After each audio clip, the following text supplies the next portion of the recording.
आज हम बात करने वाले हैं भारत के एक ऐसे महान क्रांतिकारी के बारे में जिन्होंने देश के लिए अपना सब कुछ, अपनी जान तक न्यौछावर कर दी। नाम था प्रताप सिंह बाराहट। तो ये सवाल अपने आप में बहुत बड़ा है ना, कि आखिर कौन था वो क्रांतिकारी जिसके दिल में अपनी माँ से भी ऊंचा दर्जा भारत माँ का था।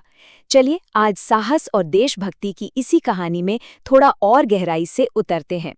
देखिए, उनके इस महान बलिदान को समझने से पहले ये जानना जरूरी है कि प्रताप सिंह आखिर थे कौन। वो एक ऐसे युवा क्रांतिकारी थे जिनका जन्म ही स्वतंत्रता सेनानियों के परिवार में हुआ था। वो कोई और नहीं बल्कि मशहूर क्रांतिकारी केसरी सिंह बारट के बेटे थे। मतलब आप सोच सकते हैं, बगावत और देशभक्ति तो मानो उन्हें विरासत में मिली थी, उनके खून में ही दौड़ती थी। चलिए अब आते हैं उनके क्रांतिकारी जीवन की उस सबसे बड़ी, सबसे अहम घटना पर। एक ऐसा प्लान जो बहुत साहसी था, पर उतना ही या शायद उससे भी ज्यादा खतरनाक भी। तो ये दिल्ली षड्यंत्र आखिर था क्या? देखिए, ये कोई छोटा मोटा प्लान नहीं था। ये भारत के वाइसरॉय लॉर्ड हार्डिंग की हत्या करने की एक बहुत ही दुस्साहसिक योजना थी, वो भी तब जब वो अपने आधिकारिक जुलूस में निकल रहे थे। मकसद सिर्फ एक इंसान को निशाना बनाना नहीं था, बल्कि पूरे ब्रिटिश राज की जड़ों पर एक सांकेतिक चोट करना था। और इस प्लान को बनाया भी बड़ी बारीकी से गया था, जिसमें हर किसी का रोल एकदम तय था। इसमें शामिल थे खुद प्रताप सिंह और उनके चाचा जोरावर सिंह बारहट। टारगेट था दिल्ली में वाइसरॉय का निकलता हुआ जुलूस, और बम फेंकने का जिम्मा उठाया था जोरावर सिंह ने।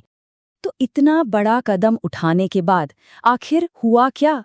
प्रताप सिंह के लिए आगे का सफर, सच कहूं तो कांटों भरा होने वाला था।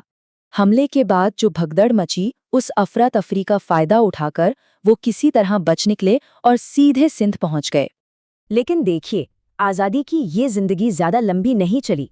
जैसे ही वो सिंध से वापस लौटे, उन्हें पकड़ लिया गया और सीधा बरेली जेल में डाल दिया गया। और बरेली जेल की उन्हीं 4 दीवारों के बीच भारत के इस महान सपूत ने देश के नाम अपनी जान कुर्बान कर दी। वो शहीद हो गए। लेकिन उनकी कहानी यहीं खत्म नहीं होती। असल में कैद के दौरान ही उनका असली जज्बा, उनका असली चरित्र दुनिया के सामने आया। उन्होंने कुछ ऐसे शब्द कहे जो आज भी हजारों लाखों लोगों के लिए प्रेरणा है। जब अंग्रेजों ने उन्हें उनकी माँ का वास्ता देकर तोड़ने की कोशिश की, तो जानते हैं उन्होंने क्या कहा? उन्होंने कहा, मेरी माँ रोती है तो रोने दो, जिससे सैकड़ों माताओं को न रोना पड़े। सोचिए, क्या कमाल का जज्बा रहा होगा। ये एक लाइन ही बता देती है कि उनके लिए भारत माँ का दर्जा उनकी अपनी माँ से भी कहीं बढ़कर था।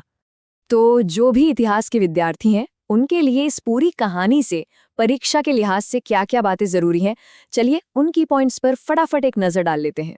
हाँ, तो ये स्लाइड बहुत जरूरी है, इसे ध्यान से देखिए। मुख्य किरदार कौन? प्रताप सिंह बारहट।